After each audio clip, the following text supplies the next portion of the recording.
Bem, gente, vamos lá. Hoje é segunda-feira, né? Hoje, dia 23 de abril de 2018. Este é hashtag Minha Verdade, o podcast que estamos começando agora. Aqui é a edição número 5, edição especial com o Sival Einstein. Ele é uma pessoa que muito alegre, muito brincalhona, mas também tem um aspecto sério também nas horas sérias da vida, né? E vamos aqui bater um papo com ele aqui. É um amigo de muitos anos. Antes de artista, ele é um amigo, né? Mas aqui a gente vai perguntar coisas para ele, para que você conheça melhor nosso cartunista Sival Einstein, de Fortaleza para todo o Brasil, né? No quadro A Persistência da Memória, já ouviu falar desse quadro? Salvador Dalí. O pintor catalão Salvador Dalí mostra uma paisagem com vários relógios se desmanchando. O que ele quis dizer com esse quadro? Qual a sua opinião sobre isso? Olha, uma opinião bem pessoal, eu acho que o tempo sempre está se derretendo, sempre está numa contagem regressiva e a gente tem que aproveitar o tempo, a gente tem que se remodelar, tem que se reciclar. Isso é a minha opinião pessoal, né? Sobre o trabalho do mestre Salvador Dalí. Salvador Dalí era do movimento do cubismo, né? E também que utilizava formas geométricas para retratar a natureza. Já depois temos o dadaísmo, né? Que rompe com os modelos tradicionais e clássicos. Como isso influenciou a pintura, as artes do século XX, e você lhe influenciou de alguma forma? Influenciou. O Salvador Dalí, eu sempre fui fã do trabalho de Salvador Dalí. Primeiro, o histórico dele, né, que ele começou a sua amizade com o Garcia Lorca, que foi um grande poeta catalão, que enfrentou aí a Guerra Civil Espanhola pelo ditador General Franco. Lamentavelmente morreu da pior maneira que você possa imaginar, no pelotão. E assim, o Salvador Dalí, ele foi um artista egocêntrico, surrealista, e ele, como é que eu posso dizer, ele criou um personagem em sua volta, e que eu acredito que muita gente achava que ele era maluco, né? Mas não, era aquele personagem da encarnação surreal, né? Das coisas assim, que a primeiro momento, para um leigo, parece sem sentido, né? Mas é como o Carlos, jornalista, falou, que o quadro Persistência da Memória foi um dos quadros mais célebres do Salvador Dalí. Diante disso, ele passou muito tempo retratando a sua esposa, a Gala, que foi uma pessoa que ele teve um carinho especial e retratou em algumas obras do período surrealista. Eu falei sobre Salvador Dalí, não sei se é coincidência, porque eu lhe conheço há muito tempo atrás, eu acho que mais ou menos 10 ou 12 anos atrás, eu vi esse livro na sua cabeceira né? Fazia parte da sua coleção de livros, e eu vi que você tinha uma identificação muito grande com o artista. E veio na minha memória, né? Falando desse quadro, a persistência da memória, veio na minha memória que, apesar do tempo, não se desmanchou, né? Ele continua. Quando eu fui preparar essa entrevista, a primeira coisa que veio na minha mente falar com você foi sobre Salvador Dalí. Não sei se você se identifica tanto com ele assim. Eu acredito que eu não sou surrealista, mas ele me influenciou. Me influenciou. Eu acho que o humor, ele tem um pouco de tudo. Desde que a mensagem tem que ser limpa e clara. Mas ele tem várias vertentes artísticas incursionada na ideia do cartunista. E esse é o Sival Einstein, dando a sua opinião aí sobre o Salvador Dalí. Eu queria fazer uma pergunta a ele, que a gente sempre acaba fazendo. Como foi o início da sua carreira? Começou com a pintura e depois partiu para o cartoon. Você falou um pouco antes, em uma matéria que nós estamos preparando para o Jornal do Comércio, mais ou menos quando você começou, a idade, né? E falou sobre o primeiro desenho que você fez. Meu primeiro desenho foi o Super-Homem. Apesar de eu achar que esse cara não salvou nada. As torres gêmeas caiu na cabeça dele, no mínimo ele foi pro SUS, pro Hospital Pago dos Estados Unidos. Então assim, eu comecei aos 4 anos, sempre desenhei, e a minha vida era desenhar. Desenhar, desenhar, desenhar e desenhar. Fiz muitos desenhos de super-heróis, mas sempre busquei uma identidade própria, né? Através do meu olhar crítico e satírico. Então foi aí que, no ano de 99, eu comecei a levar a coisa a sério. Talvez seja por escolha ou não, mas às vezes eu até me perguntava, será que eu sou artista mesmo? E as evidências foram aflorescendo em torno dessa pergunta. E eu tive essa convicção de que de fato era aquilo que eu tinha que fazer. Então você em 99 começou a levar a sério, e a única coisa que sabia fazer e gostava, quer dizer, nunca trabalhou de carteira assinada, nunca trabalhou em lugar nenhum.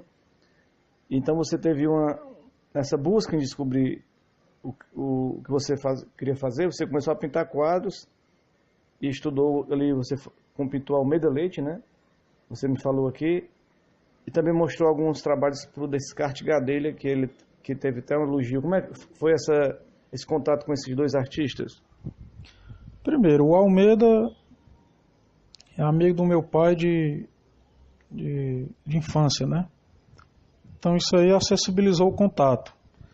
O Descartes Gadelha, como ele residia próximo ao trabalho do meu pai, então eu fui criando amizade, né, com ele, me falaram dele, e um certo dia eu me encontrei com ele. Eu sou uma pessoa de fácil comunicação, eu converso com todas as pessoas, e aí, por coincidência, eu conversei com ele e acabei descobrindo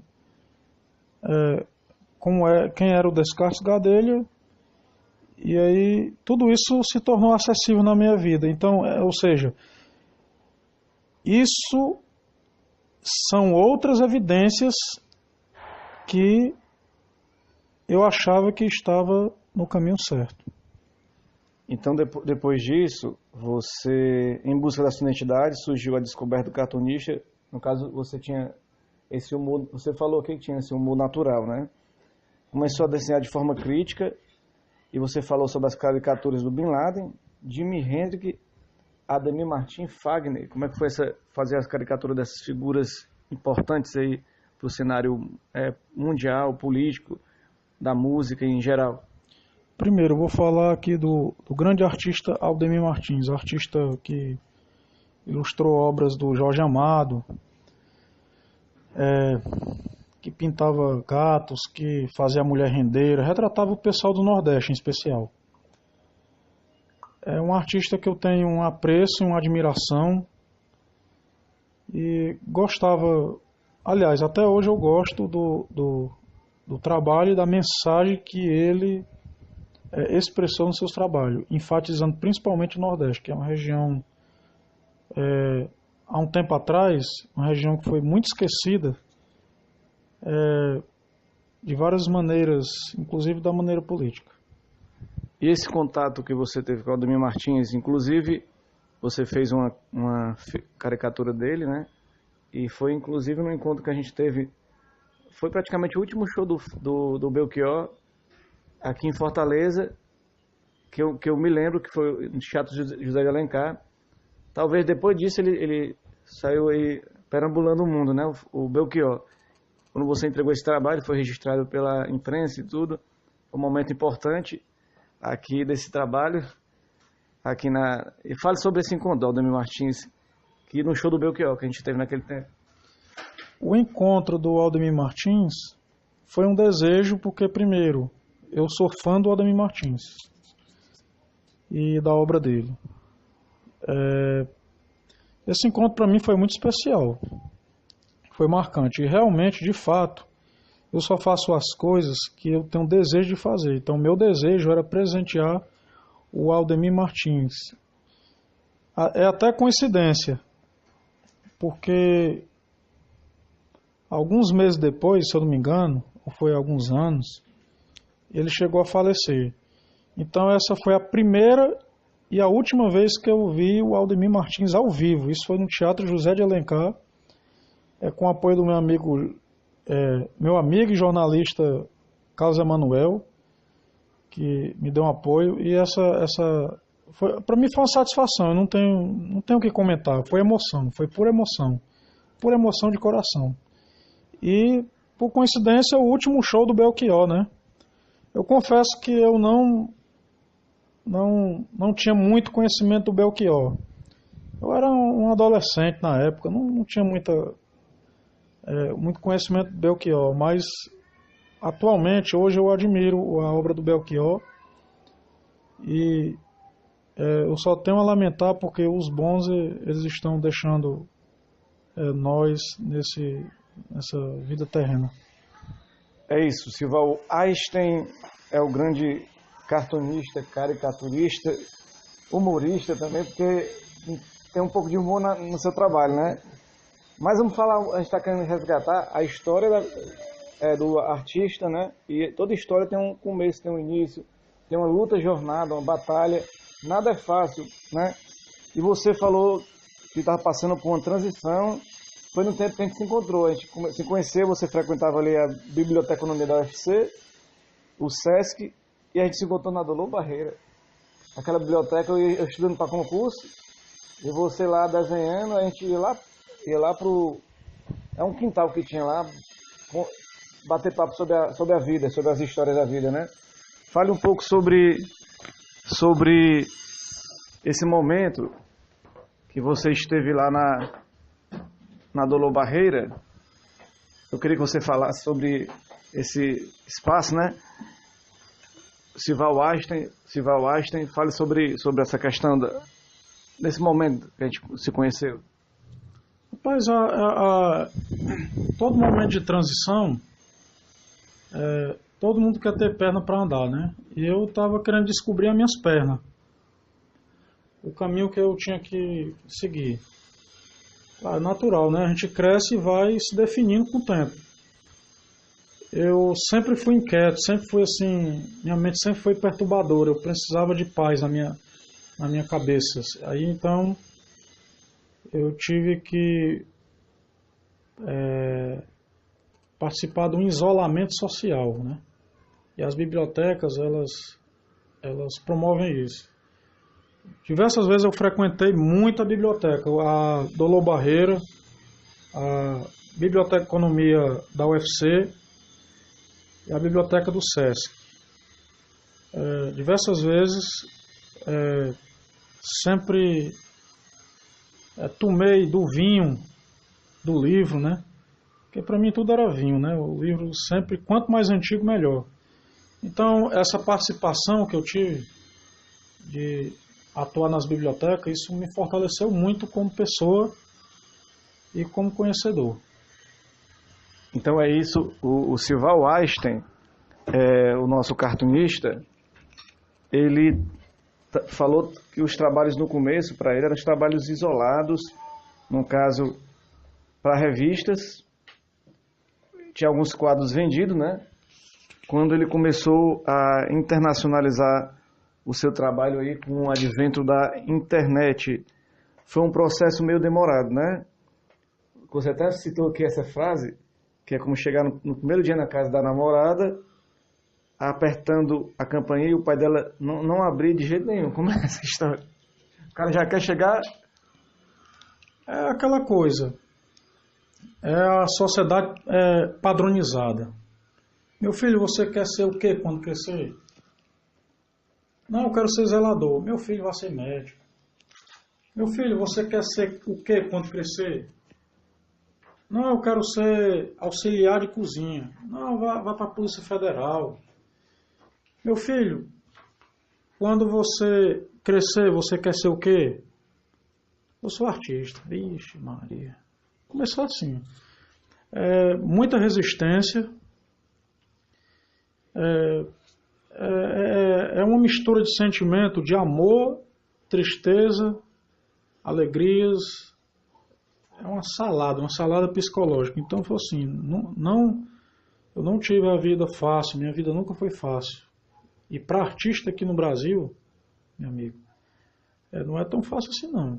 Então é um processo tartaruga, né, que você vai colocando um tijolo ali, outro aqui, um cimento ali, uma areia brita aqui. Então, para mim vender as minhas obras eram muito assim isoladas, né? Eu vendia um quadro aqui, ilustrava uma capa de uma revista ali. E é isso. Você não chega na casa da namorada apertando a campainha no primeiro dia de jeito nenhum. O pai dela tem que ir com a sua cara, tem que ver quem é você, quem é a sua história, tem que gostar de você. Então é a mesma coisa na vida. A vida é assim. Paciência. Aí você começou a mandar os trabalhos para as competições internacionais, para os concursos, uma forma de divulgar de ser conhecido. Como é que foi esse processo? Foi um processo muito lento e a resposta foi da mesma pergunta anterior.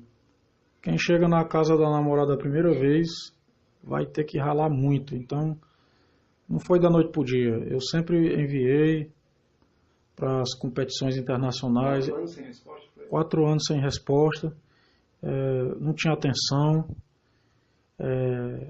E assim, além de enviar para as competições internacionais, eu me sensibilizava com as causas sociais, né? Com o menos favorecido, com o negro, com o homossexual, com as minorias, né? As minorias, o separatismo mundial,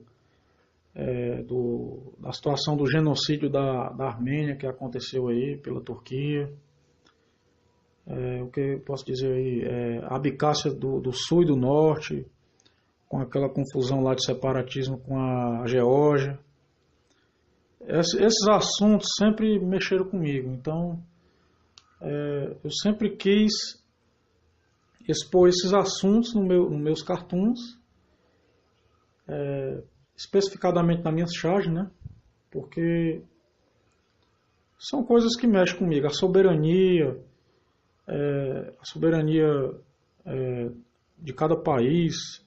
Então sempre procuro enfatizar nos meus cartoons a paz, que é o que a gente precisa para ter uma soberania digna. E para isso existe um ciclo social, político e econômico. É uma tríplice aliança. E isso o mundo está em transição. Por quê? Porque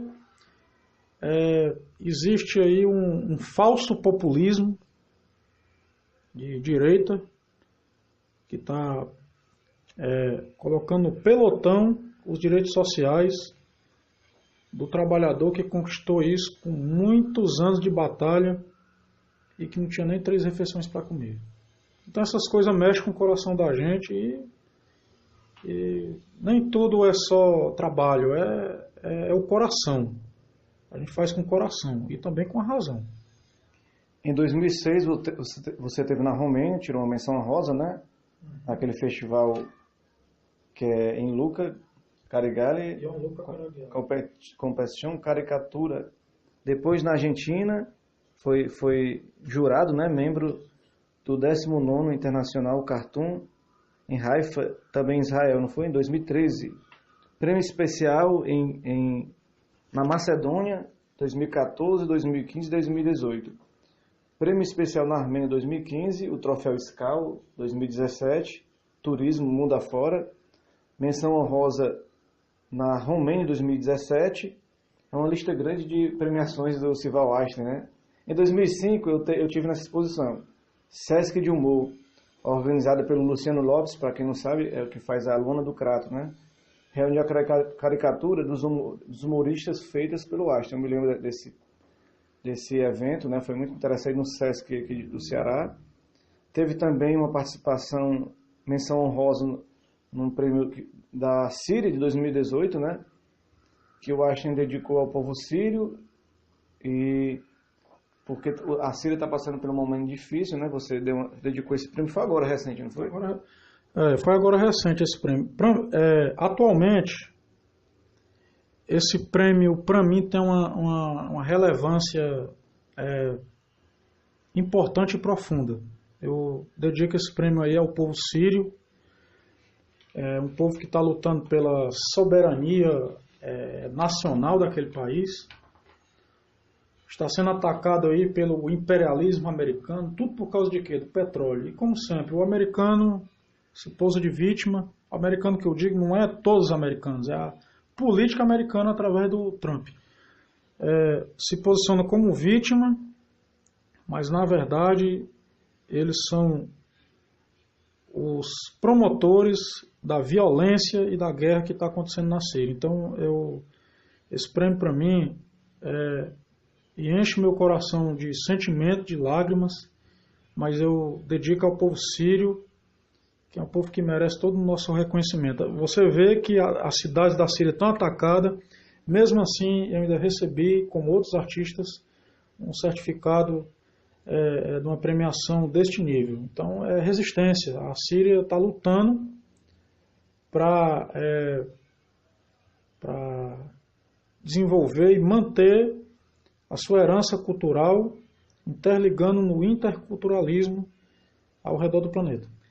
E falando em Síria, a gente acaba falando sobre refugiados, né? O mundo está cheio de gente que está deixando a sua pátria por causa de guerra, de conflitos étnicos, raciais. Como é que o artista se posiciona em relação a tudo isso?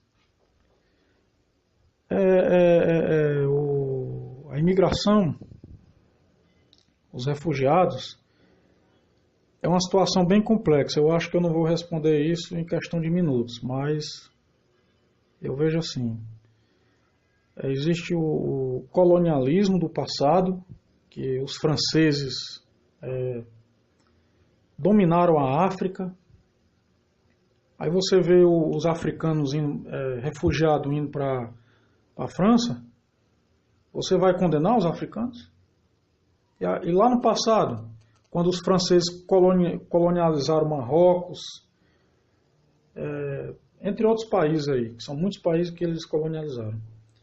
Lembrando que existem países que não são reconhecidos pela ONU, como a República Saharaui Árabe.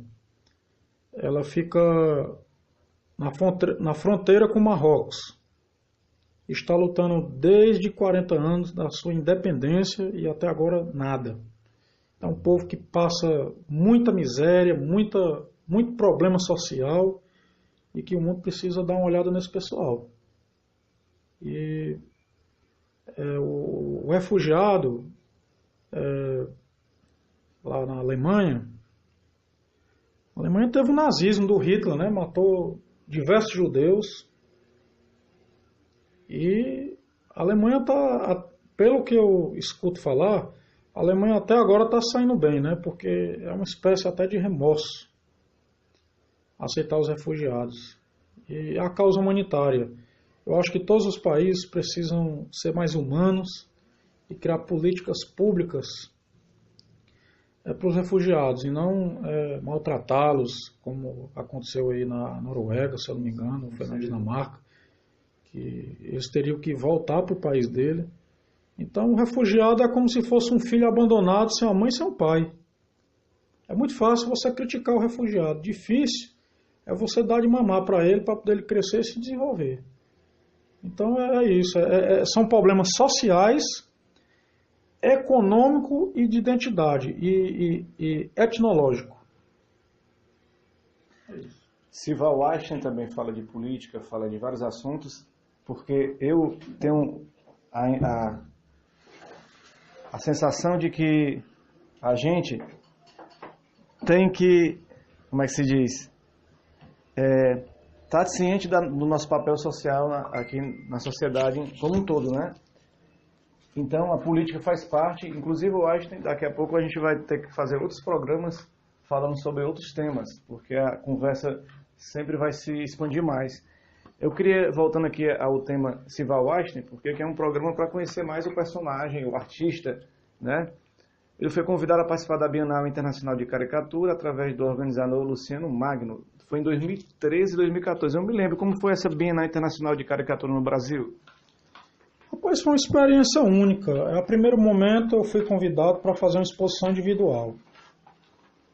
E eu me sentia incomodado com isso, porque eu não gosto do individualismo. Então eu chamei outros artistas, entre eles Clevson Viana, aqui de Fortaleza, Bernard Bolton, da França, Sergei Sitchenko, da Israel. Não chamei nenhum palestino, porque na época eu não conhecia nenhum palestino. Chamei Sergei Sitchenko, quem mais? Laszlo Duplovic, da Hungria. Chamei o Mino também, que é um excelente cartunista. E foi uma experiência muito bacana. Eu vi o interculturalismo e uma reunião que uniu os cartunistas. Foi muito bom. Eu gostei demais daquele momento, porque eu pude ver ali a produção e a vida do cartunista cearense, que até então eu não tinha essa convivência assim tão aproximada. Então, para mim foi assim um momento especial. Eu agradeço aí ao Luciano Magno, o organizador, historiador da caricatura, que aqui no Brasil tem 180 anos de história, mas ainda é muito tímido. É isso. E a gente também quer conhecer aqui sobre o trabalho profissional do Einstein. Ele fez trabalhos aí, que eu vou falar, mas ele não gosta muito, que é uma coisa profissional, né? Ele fez trabalho para casamentos, festa de formatura. Tem trabalhos que ele não é profissional, é o econômico, faz parte do mercado de trabalho, né? Do artista, né? Como é que o artista consegue sobreviver em meio a essa crise toda? Como é que você sobrevive? É uma pergunta difícil, porque sobreviver no país, no Brasil, é uma mistura de privações, de limites. Mas o povo brasileiro é um povo que sorri, um povo do samba, a molecagem no bom sentido, do se vira nos 30, né? Então o brasileiro tem muito disso. Sobre o mercado, eu acredito que não existe mercado aqui não. Existe uma ilha, né? Existe uma ilha e o que importa é você fazer o que você gosta. E sempre alguém vai gostar de você, vai ter um carinho por você, especial. Você falou, o artista não tem salário, não tem um plano econômico, você tem que ter um plano econômico de muitos anos. O bom trabalho é bem complexo, depende do ponto de vista de quem aprecia. Quer dizer, o público consumidor da arte é bem restrito. Então você que fez uma análise, como é que se sobrevive aqui, por conta também do trabalho na internet, que é feito de muito estereótipo, né, também. A conta do fake news, você tem que trabalhar muito para conquistar a credibilidade, né?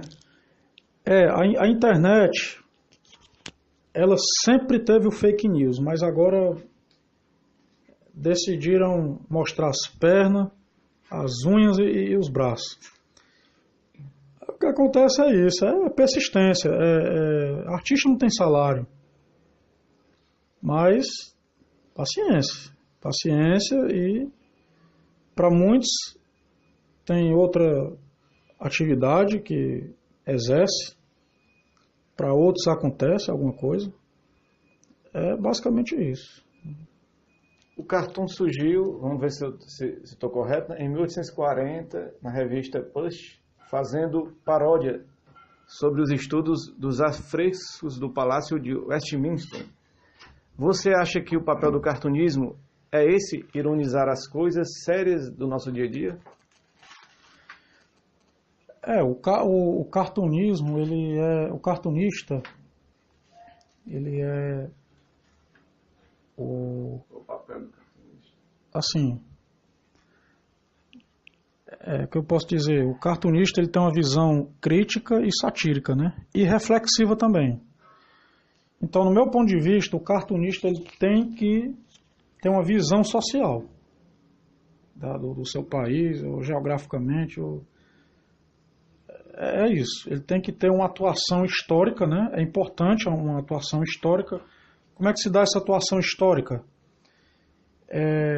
Visitando a leitura da história daquele país ou daquele povo e os acontecimentos atuais. Que na verdade isso não é cartoon, isso é charge, né? Quando você faz um acontecimento atual. O cartoon, ele é um desenho de humor atemporal. Por exemplo, eu posso fazer sobre a Grécia Antiga, entre outras coisas.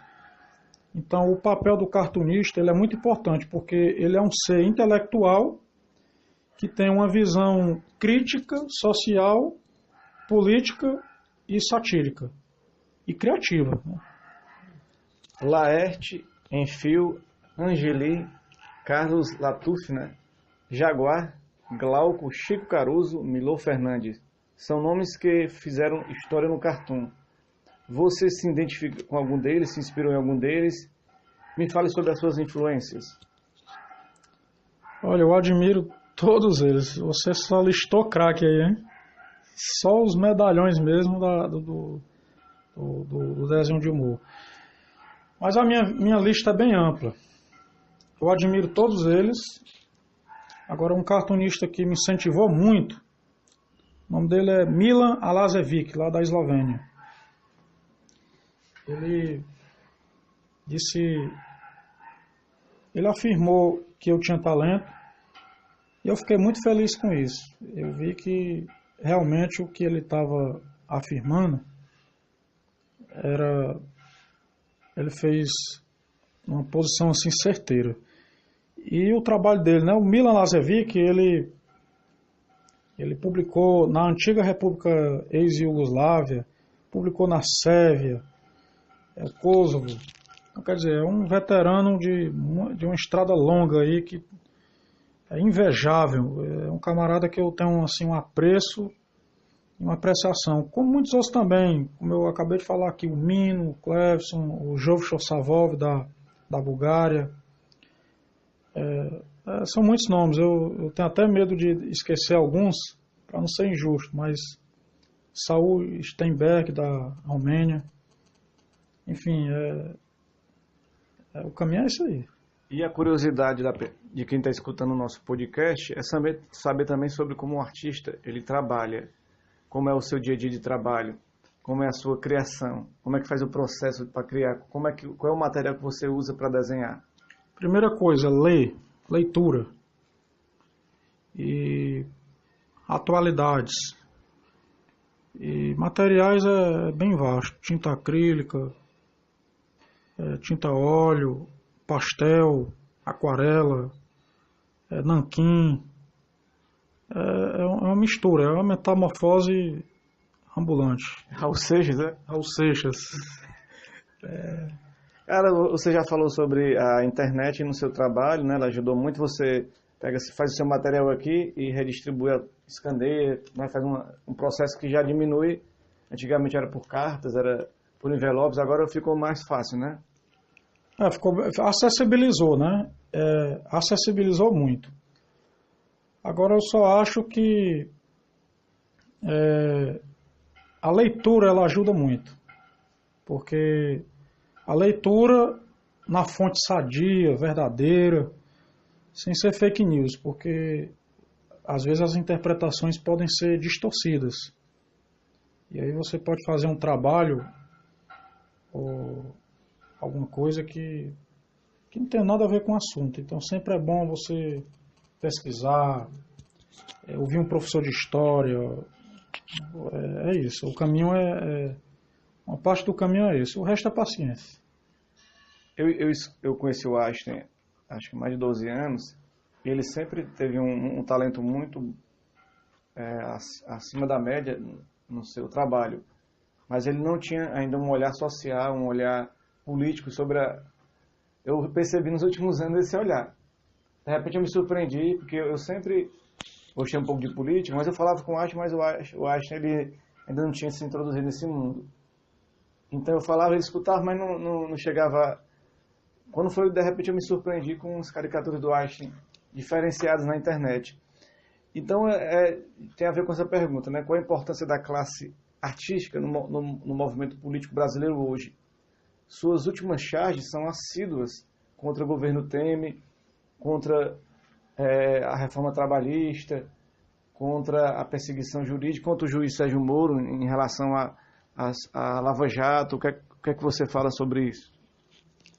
Olha, assim, realmente a sua afirmação é verdadeira. Quem vive numa ilha tomando suco de limão gelado, com uma garçonete bonita, não vai reclamar de nada. Se eu morasse na Suécia com aquela neve lá e economicamente bem, eu não ia falar nada.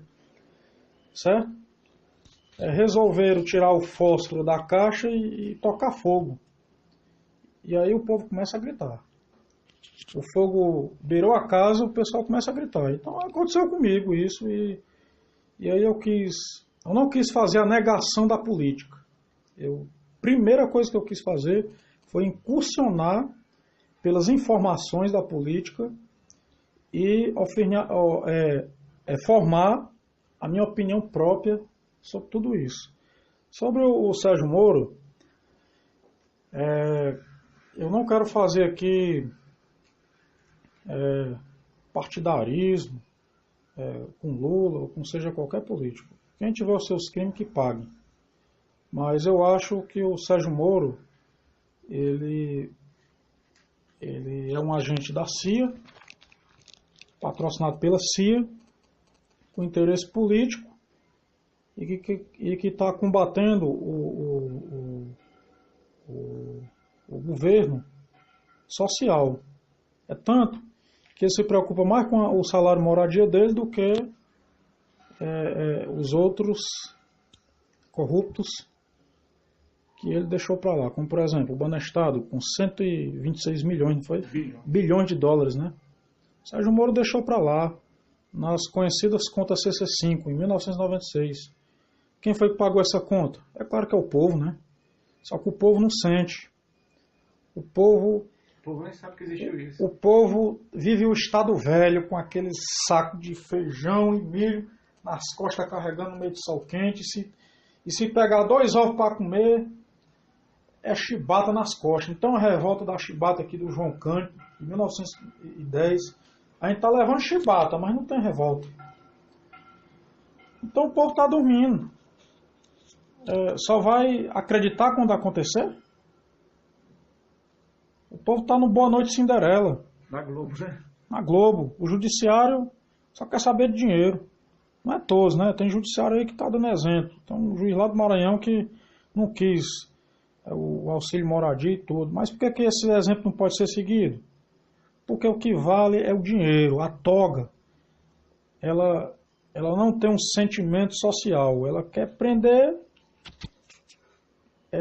quem ela acha que vai pisar no sapato dela. Ela não quer prender ela não quer prender o formigueiro, ela quer prender o urso. O urso que acabou de nascer.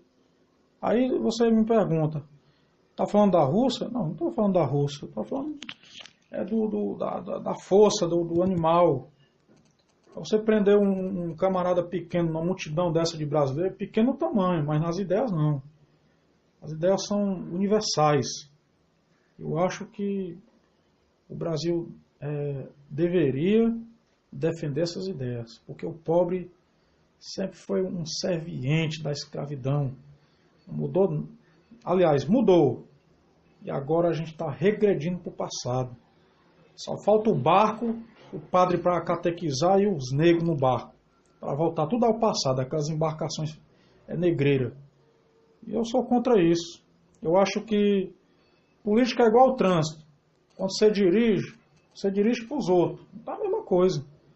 Você tem que pensar no bem-estar do teu vizinho, porque se teu vizinho estiver bem, tu vai estar bem, porque ele não vai ser violento. Eu penso assim. Agora, a elite não, a elite escravocrata criou, também não estou generalizando, não é todos, criou o MBL, que é um grupo fascista que o intuito do MBL e do Mamãe Falei, que mamãe não fala nada, quem tem que falar sou eu. É menino mimado. Mamãe, fique na sua calada. Você é mais velho, mas fique na sua calada. Quem tem que falar sou eu. Não tem nada de Mamãe Falei. Isso é só um subtítulo. São grupos fascistas com a mentalidade da década de 40. E aí ele põe lá no meio do grupo o Holiday, que é negro. Por que o Holiday está lá? É para distorcer, amarrar a cabeça do cidadão brasileiro. Porque o fascismo não aceitava negro. Aí ele coloca o Holiday lá. Mas o Holiday fez caixa 2. E agora?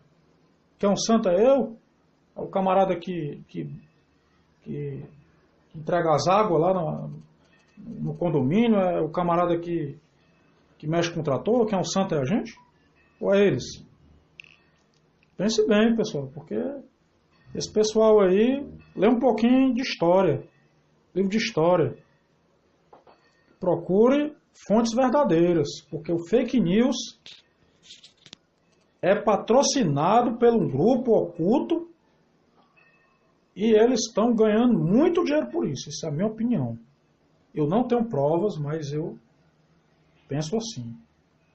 Ninguém vai querer se aproveitar de uma notícia ruim para não ganhar nada, né? Para quem não tem coração. Então, pense bem.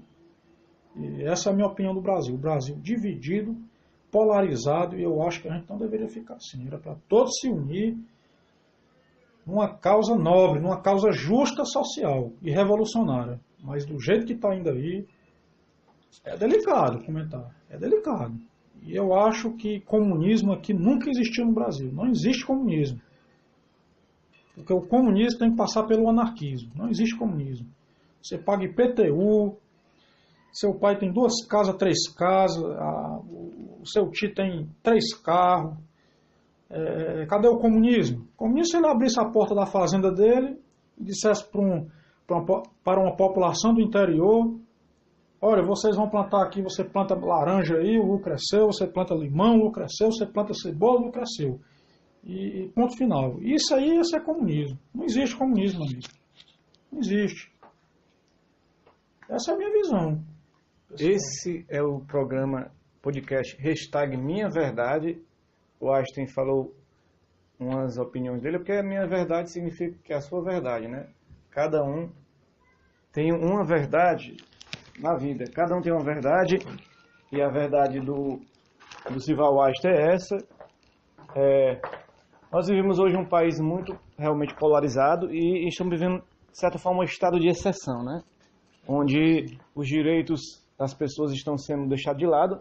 Hoje está tendo uma onda punitivista. Eu estou lendo até um livro sobre isso, contra a Lava Jato, de um professor do Paraná, que ele fala que está tendo uma onda punitivista. As pessoas estão encarcerando para depois rever se a pessoa está errada. Hoje não existe presunção de inocência. A pessoa tem que provar que é inocente. Teve agora aquela prisão no Rio de Janeiro, não sei se você acompanhou, 139 pessoas numa festa lá das milícias. E inclusive foi preso um palhaço conhecido internacionalmente. Você vê, um palhaço foi preso. Ele foi pro show, ele trabalha, mas ele estava lá e foi preso. Ele era inocente, teve que provar que era inocente. Quer dizer, a lei diz o contrário. Você é inocente até que se prove o contrário. Foi o contrário, ele teve que provar que era inocente. Então, nós estamos realmente vivendo um momento conturbado. De certa forma, é rico para o artista produzir, né? Mas a gente está vivendo um momento muito difícil na nossa sociedade. Eu acho que momentos igual a esse já passamos na ditadura militar, né? Foi terrível. E agora nós estamos passando uma ditadura velada, disfarçada, né? Assim, é uma opinião minha também. Esperamos que a gente passe por essa situação para que todo mundo possa melhorar a sua vida, tanto o artista como o trabalhador, né? Como a dona de casa, como o professor. Todo mundo quer viver uma vida melhor, né, Astro? Com certeza. Você falou do ato do Rio de Janeiro. O próprio palhaço é a própria resposta. O para o judiciário. Então é a resposta do palhaço. Não pela figura dele, por ele estar lá. Mas a resposta é o quê? Uma palhaçada. Tá entendendo? Então tá havendo um bipolarismo paranoico e total perca de inversão de valores das pessoas. Certo? Eu sou um cartunista, mas eu tenho a minha opinião pessoal. Eu gosto muito da paz. Eu desejo que o meu país possa chegar nas eleições em outubro com muita paz. Eu não sou obrigado a pensar o que você pensa, mas eu tenho que respeitar. Eu não posso forjar, não posso praticar violência. E a minha solidariedade aí é aos professores, né? Os professores estão sofrendo uma retaliação aí de uma coisa chamada escola sem partido. Já pensou? Escola sem partido? Isso não existe, meu amigo, escola sem partido. Por que que não existe? Porque o pessoal de um certo candidato, que eu não quero falar o nome aqui, esse pessoal fala o nome dele, escreve as frases dele, parece botão automático assim nas costas, ó. Aperta aqui o botão automático e obedece o que eu mando, obedece o que eu falo. Então como é que é a escola sem partido, você falando do candidato e filmando os professores para complicar a vida dos professores? O constrangimento. Olha a violência que muita gente está praticando, rapaz. Olha a violência que muita gente está... O professor é um sofredor, batalhador, pega 6 ônibus, vai para casa cheio de coisa na cabeça, corrige 40 provas, trabalha às vezes até sábado, sai 5 horas da tarde no sábado, pega 6 ônibus, trabalha de manhã, tarde e noite, ensina 40 cabeças. Você pensa que é moleza, meu amigo? Você pensa que é moleza? Ainda o camarada vem falar de deputado do Rio de Janeiro. O que foi que esse deputado fez no Rio de Janeiro? O que foi que ele fez? Em 26 anos. O Estado mínimo, né? Que ele prega é o Estado mínimo. Estado mínimo para a população. Estado máximo para ele. Porque Estado mínimo não vai ter mais licitação para a empresa, não. É para oferecimento de prestação de serviço e produto. E agora? Como é que vai ficar as empresas privadas? Porque o maior cliente das empresas privadas é o Estado. Vai diminuir o Estado? Vai diminuir o Estado? Vocês têm que pensar bem. Porque não é assim, não. Vocês têm que ver população brasileira, não generalizando, mas os alienados. Vocês têm que prestar atenção. É muito ódio incutido. O ódio não resolve nada, não. O que resolve é a razão, é o amor. O ódio não resolve nada. Veja lá o Benito Mussolini. Você acha que resolveu? A Itália resolveu? Alguma coisa na Itália? Um fascista, ditador, que nacionalista, né? Não aceitava as outras culturas, não estava aberta para as outras culturas.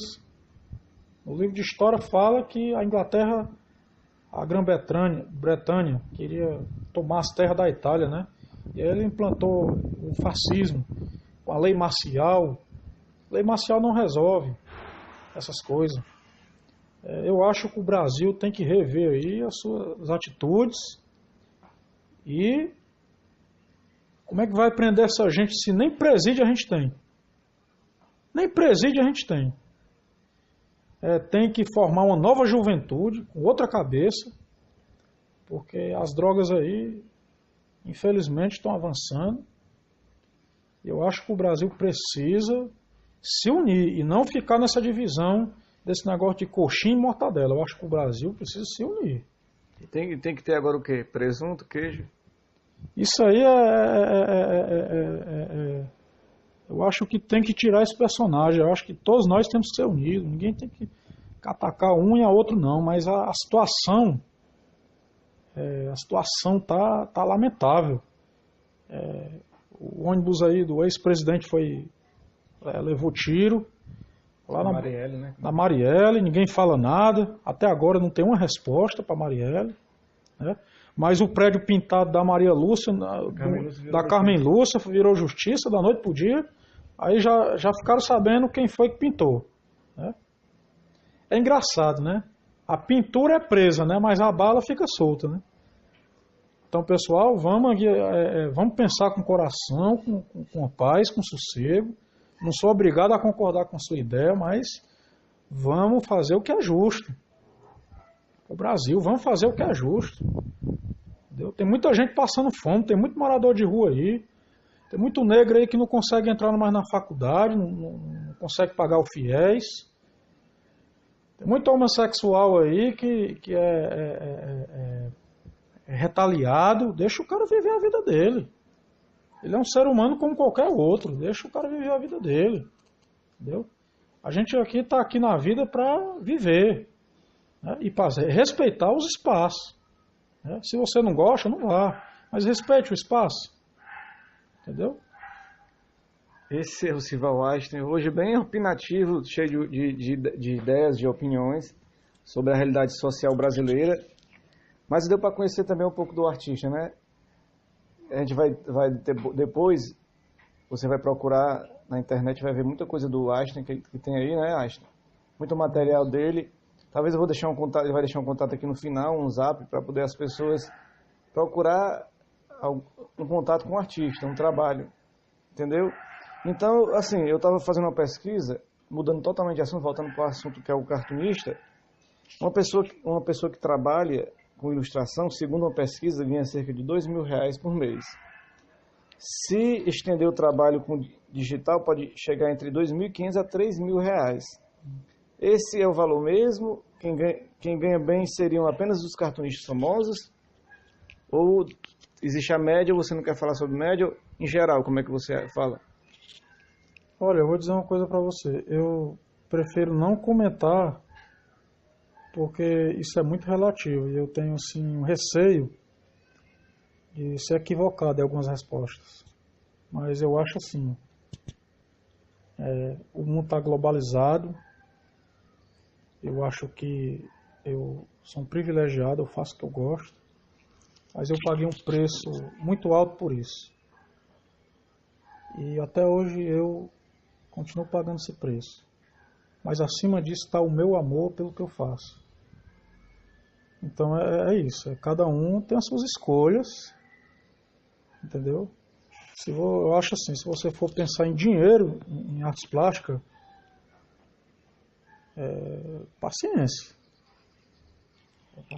No caso, existe vou falar uma palavra até pesada, uma prostituição na classe artística. Você tem que se prostituir para você ganhar dinheiro, intelectualmente, artisticamente. Olha, culturalmente ainda somos atrasados por conta da leitura, da educação, os poucos espaços. E agora estão querendo fechar os espaços. O STF está querendo anular a carteira de artista, a associação. E aí? Estão querendo tirar humanas para você virar você tem uma cabeça engessada de porcelana que não entra nem uma folha. E aí? É um ciclo. Não é só você dizer eu sou artista, é uma vivência, é um ciclo. As coisas não caem da noite pro dia. Eu estava vendo aqui, você que é muito fã do rock, Ramones e de outros artistas aí, o rock, de certa forma, no Brasil, ele retrocedeu, né? O Lobão, aquele grupo lá do Danilo de Gentili, o Traje a Rigor. O rock foi tão revolucionário em outras épocas, e agora está tão reacionário. O que é que está acontecendo no rock brasileiro, na sua opinião? O Lobão... Desculpa, o Skank também, né? O Capital Inicial. Estão todo mundo retrocedendo ou realmente eles estão certos? O pensamento deles? Capital Inicial é capital acumulado. O Lobão disse que ia para os Estados Unidos, não foi isso?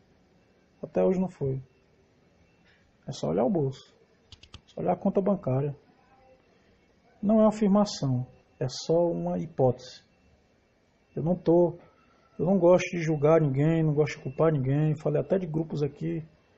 Mas o grupo que eu falei, eles têm uma semelhança com as atitudes fascistas. Então, assim... E o rock, como é que fica? A gente chama tanto rock. Cadê o rock?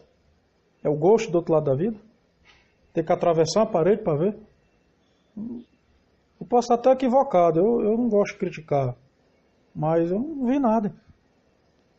Eu estou falando o que eu acompanho, não estou vendo nada. Está todo mundo calado. Aí, público, é vocês que têm que fazer a pergunta para eles, e não eu. Eu não vou fazer essa pergunta sozinho. Vocês é quem tem que fazer essa pergunta, com todos nós, para eles. E se você não fosse cartunista, o que é que você seria, Sival Einstein? Fale aí, qual seria a outra profissão que você abraçaria se não fosse artista aí? Eu não tenho a mínima ideia.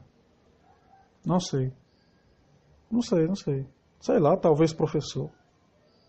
Professor de arte? De história, de arte. Talvez isso, né? Diga aí uma mensagenzinha para os nossos ouvintes do podcast e diga um telefone de contato, redes sociais, que você quiser. Primeiro, é o final, né? Primeiro eu quero agradecer aqui o amigo, né? O amigo porque eu convivi. Eu não convivi um dia, 2 dias, eu convivi década. Uma década, não foi? Convivi muito mais do que isso. Então, não é só um colega, não é um colega, é um amigo. Choramos juntos, desabafamos juntos. E para mim é uma alegria, porque eu vejo sinceridade, vejo conhecimento e vejo sentimento de amizade. E quero também parabenizar o jornalista, porque sempre foi um desejo que ele quis alcançar do jornalismo. E isso ele faz com prudência, com informação e com sabedoria. E com referência, que isso deveria ser feito por alguns casos isolados que acontecem aí na imprensa mundial e nacional. Então, meu agradecimento, minha gratidão, minha rede social é Sival Einstein Macedo Alves, Sival com C, C-I-V-A-L, Sival. Se vocês quiserem visitar, fiquem à vontade. E para mim foi gratidão, viu, Carlos, essa entrevista. Eu acho que eu estou em boas mãos. Apesar de eu fazer caricatura, como você não vai distorcer a entrevista, então eu tenho certeza que foi uma entrevista de alto nível. E em vez de seus parabéns para mim, eu distribuo os parabéns para você. Eu que agradeço aí as palavras do Einstein, são verdadeiras. A gente não se vê há 3 anos, eu acho, mas a amizade é isso. Quando se vê de novo, é o mesmo bate-papo, a mesma brincadeira, né? E eu queria dizer ao Einstein também que a gente está muito feliz com essa entrevista, nosso podcast, né? Também vai sair no Jornal do Comércio, né? A entrevista, a gente vai editar a entrevista. Aqui não, do jeito que estamos aqui gravando, está saindo. Mas agradecer e dizer assim, quem for na rede social, Einstein, só para concluir, diga só assim, quem for na rede social, repita, vai encontrar seu trabalho lá? Vai encontrar a minha visão, meu ponto de vista. Repite lá, Sival. E reflexão. Então é isso que a gente está precisando. Refletir sobre o Brasil. Sival Einstein Macedo Alves. Alves sou eu também, Carlos Emanuel Bezerra Alves, a gente é Alves. Agradecer aí ao Einstein, esse é o hashtag Minha Verdade, uma entrevista especial, quase 1 hora de duração, e até a próxima, muito obrigado. Bem, gente, vamos lá. Hoje é segunda-feira, né? Hoje, dia 23 de abril de 2018. Este é hashtag Minha Verdade, o podcast que estamos começando agora. Aqui é a edição número 5, edição especial com o Sival Einstein. Ele é uma pessoa que muito alegre, muito brincalhona, mas também tem um aspecto sério também nas horas sérias da vida, né? E vamos aqui bater um papo com ele aqui. É um amigo de muitos anos. Antes de artista, ele é um amigo, né? Mas aqui a gente vai perguntar coisas para ele, para que você conheça melhor nosso cartunista Sival Einstein, de Fortaleza para todo o Brasil, né? No quadro A Persistência da Memória, já ouviu falar desse quadro? Salvador Dalí. O pintor catalão Salvador Dalí mostra uma paisagem com vários relógios se desmanchando. O que ele quis dizer com esse quadro? Qual a sua opinião sobre isso? Olha, uma opinião bem pessoal, eu acho que o tempo